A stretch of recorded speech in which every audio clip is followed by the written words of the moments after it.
Innal hamdalillah nahmaduhu wa nasta'inuhu wa nastaghfiruh wa na'udzu billahi min syururi anfusina wa min sayyiati a'malina may yahdihillahu fala mudilla lahu wa may yudlil fala hadiya lahu asyhadu an la ilaha illallah wa asyhadu anna muhammadan abduhu wa rasuluh amma ba'd. Allah Ta'ala fil Qur'anil Karim, a'udzu billahi minasy syaithanir rajim. Ya ayyuhalladzina amanu in ja'akum fasiqun binaba'in fatabayyan. Ikhwatu iman yang berbahagia, alhamdulillah kita berjumpa lagi untuk menegakkan kalimat Allah dalam sebuah perjanjian setiap pekan, merayakan hari Jumat ini yang penuh keberkahan. Jangan sampai kita ketinggalan dalam aspek rayaannya, dalam aspek memakmurkannya dengan amal soleh kita. Ayat yang tadi saya bacakan adalah menjadi suatu landasan rasionalitas, menjadi landasan logis, dan menjadi ciri corak berpikir otak ilmiah daripada umat Islam untuk memiliki sifat yang hati-hati dan pintar lagi cerdas. Ya ayyuhalladzina amanu in ja'akum fasiqun binaba'in fatabayyan. Wahai orang-orang yang beriman, jika datang kepada kalian orang-orang fasik membawa berita, maka telitilah, maka verifikasilah. Al-Hujurat ayat 6.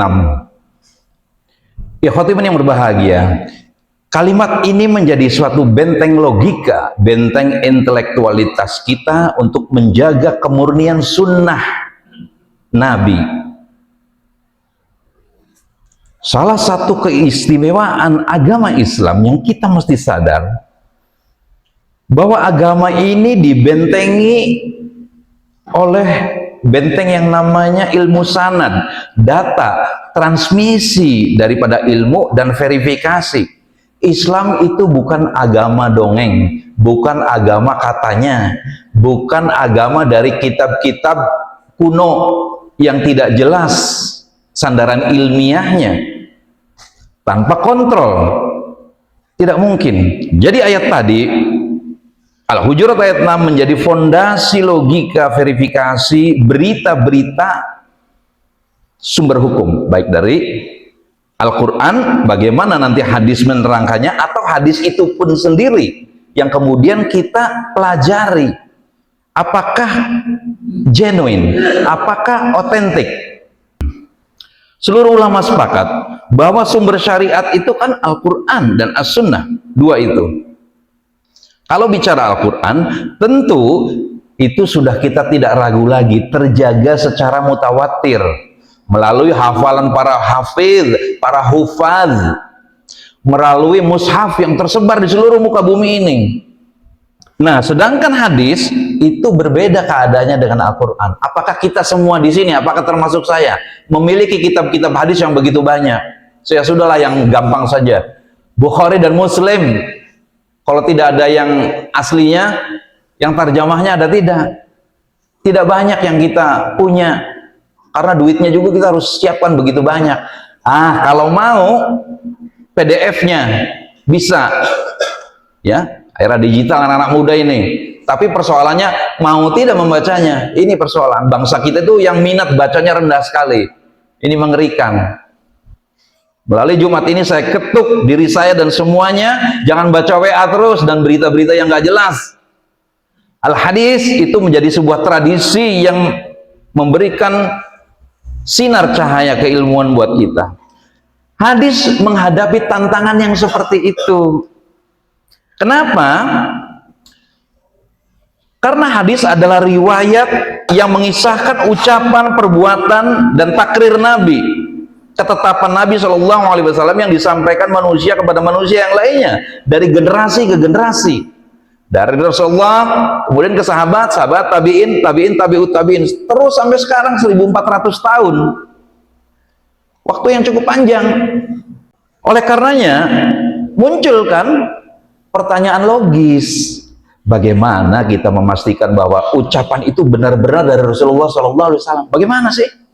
Nah, disinilah muncul ilmu hadis, ilmu rijalul hadis. Ini bukan sekedar tradisi agama, bukan, tetapi sebuah sistem kritik sejarah ilmiah ini.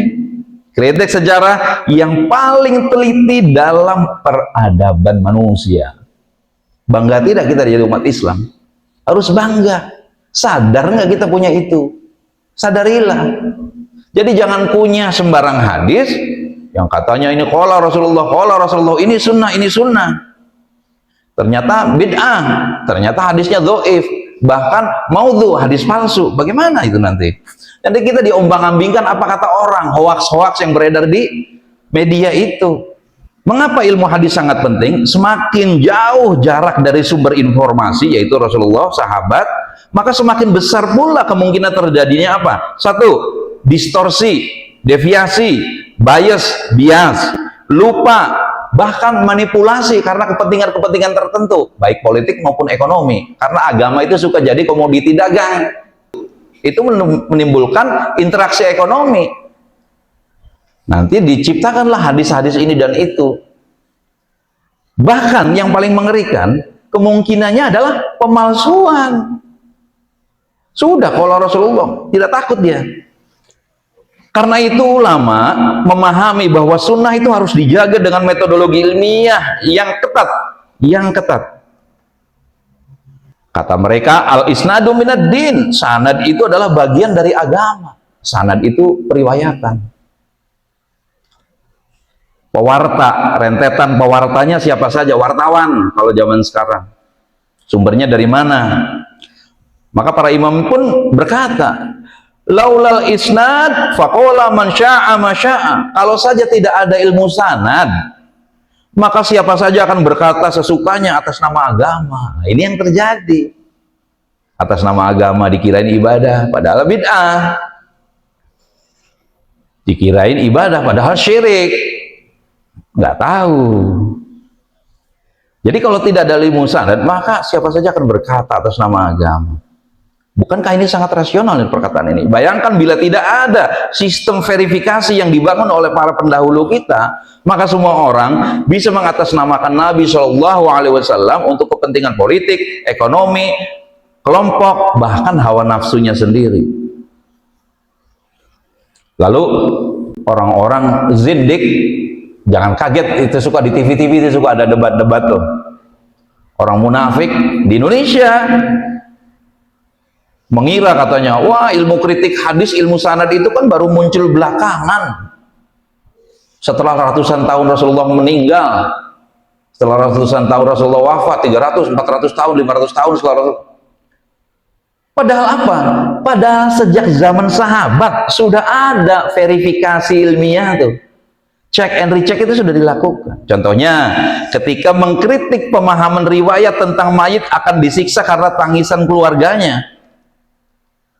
Aisyah radhiyallahu anha mengkritik Umar radhiyallahu anhu dan Ibnu Umar, mengkoreksi maksudnya. Itu ilmu sanad, itu ilmu kritik. Begitu pula perbedaan riwayat antara dan tentang status ihramnya Nabi SAW ketika menikahi Maimunah. Artinya apa? Dalam hal ini para sahabat sendiri sudah melakukan tabayyun, koreksi, cek data, dan komparasi riwayat, perbandingan riwayat. Bukan asal telan, apa kata kiai ikut, apa kata ustadz ikut. Itu bukan tradisi umat Islam begitu. Jadi ini menunjukkan Islam tidak anti kritik ilmiah.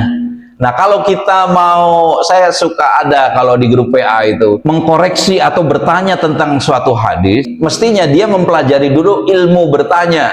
Nah kalau sudah mempelajari ilmu-ilmu semacam gini, untuk bertanya pun dia butuh ilmu. Makanya kalau orang bertanya itu bukan bodoh itu. Orang bertanya itu justru karena ngerti, untuk mencari pengertian lebih dalam. Nah sekarang mari kita masuk pada 5 variabel utama verifikasi hadis. Para ulama kemudian menyusun sistem verifikasi yang sangat detail.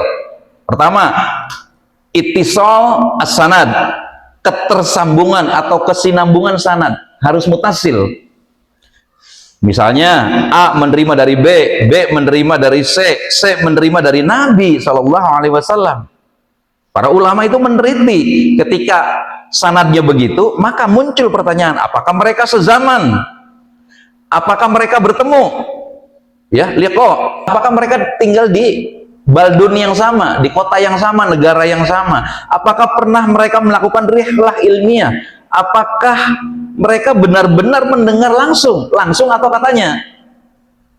Itu begitu. Nah, bukan main ya. Ini ilmu seperti ini nih sudah dilakukan umat Islam. Ini investigasi orang modern zaman sekarang, para sejarawan, para arkeolog, para akademisi, profesor-profesor. Ini ulama kita sudah biasa ribuan tahun. Cuma kitanya nih cuek, nggak tertarik urusan begini nih. Lebih tertarik urusan remeh-temeh, urusan keduniaan. Ya, jadi kalau para ilmuwan modern itu kan meneliti tanggal lahir, wafat, perjalanan, guru, murid, dari lokasi geografis para perawi. Luar biasa detailnya. Nah ya. Nah, yang kedua adalah verifikasi al-adalah dan al-dhabt. Apa itu? Yaitu al-adalah itu integritas, kejujuran, integritasnya orang tersebut, dan al-dhabt, ketelitiannya perawi itu. Teliti tidak. Setelah sanad itu tersambung, fokus berikutnya adalah kualitas orang yang meriwayatkannya itu adalah satu. Al-adalah apa dia? Al-adalah itu jujur, tidak fasik, tidak suka berdusta, menjaga kehormatan agama. Nah, kalau al-dhabt, dia punya kemampuan intelektual, yaitu kuat hafalannya, teliti catatannya, tidak sering salah. Kalau sering salah saja sudah turun itu keadaan derajatnya, derajat keterangannya. Kenapa? Karena orang yang jujur itu belum tentu teliti. Saya ulangi, orang yang al-adalah, orang yang jujur belum tentu teliti. Ya. Lalu yang kedua, orang yang pintar itu belum tentu amanah. Ya. Nah, Islam itu mensyaratkan keduanya. Jujur, teliti, pintar, amanah. Dan kemudian ya iman, para ulama kemudian membuat disiplin ilmu khusus namanya ilmu jarah wa ta'dil, yaitu ilmu kritik dan evaluasi perawi. Mereka menulis biografi ribuan, bayangkan ribuan riwayat, biografi ribuan kitabnya. Kitab Rijalul Hadis, agama itu dibangun susah payah. Apa di situ tulisannya? Menulis biografi ribuan perawi, siapa gurunya, bagaimana hafalannya, apakah pernah keliru, apakah pernah berubah hafalan saat tua, apakah tercampur riwayatnya, selain riwayat kejujuran yang lainnya, al-adalah lainnya, pernah maksiat tidak, pernah membodoh hewan aja nggak boleh, ya. Jadi kesalahan kecil aja dicatat, luar biasa itu. Ketiga, syadz, ya. Ini hadis itu sampai diperiksa kita syadznya apa? Janggal riwayatnya, periwayatannya. Hadis itu bisa saja sanadnya bagus, tetapi ternyata bertentangan dengan riwayat lain yang lebih kuat. Sanadnya bener nih, tapi kok bertentangan ya? Itu namanya syadz. Secara rasional itu tentu masuk akal. Kalau satu orang meriwayatkan sesuatu berbeda dari 10 orang thiqah, orang jujur, orang yang berintegritas lainnya, maka probabilitas kekeliruannya lebih besar. Tentu dong begitu.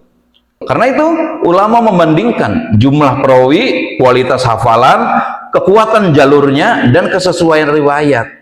Namun bila perawi itu sangat kuat dan ada qorinah pendukung, maka tambahan riwayatnya itu bisa diterima sebagai argumentasi. Tuh, itulah yang disebut ziyadah as-siqah, tambahan perawi yang terpercaya. Bukan ilmu kimia dan fisika saja yang ruwet, ini juga rumit.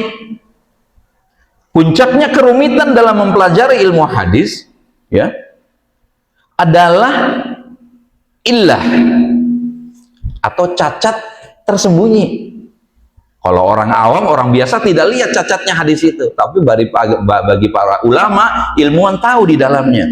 Kadang hadis itu tampak sempurna, tetapi ternyata ada cacat tersembunyi. Misalnya, ternyata sanadnya terputus, ada tadlis, ada rawi lemah yang disembunyikan, atau sebenarnya hadis itu mursal. Cacat seperti inilah yang hanya diketahui oleh para orang alim. Ilmu alil ini mendeteksi tadi yang tersembunyi. Makanya kalau kita sering baca ilmu hadis, ketahuanlah, tercatatlah, dan sering kita itu mengucapkan nama-nama besar ini. Imam Sufyan Ats-Tsauri ini disebut, digelari Amirul Mukminin hadis. Lalu Abdullah bin Mubarak, Yahya ibnu Ma'in, Ali bin Al-Madini. Kata Imam Bukhari tentang Ali ibnu Madini ini, Ali ibn Al-Madini ini, beliau mengatakan, Imam Bukhari mengatakan, aku tidak pernah merendahkan diriku di hadapan siapapun dalam ilmu hadis selain di hadapan Ali ibnu Al-Madini. Kemudian juga kita lihat sering membaca namanya Imam Ahmad bin Hanbal.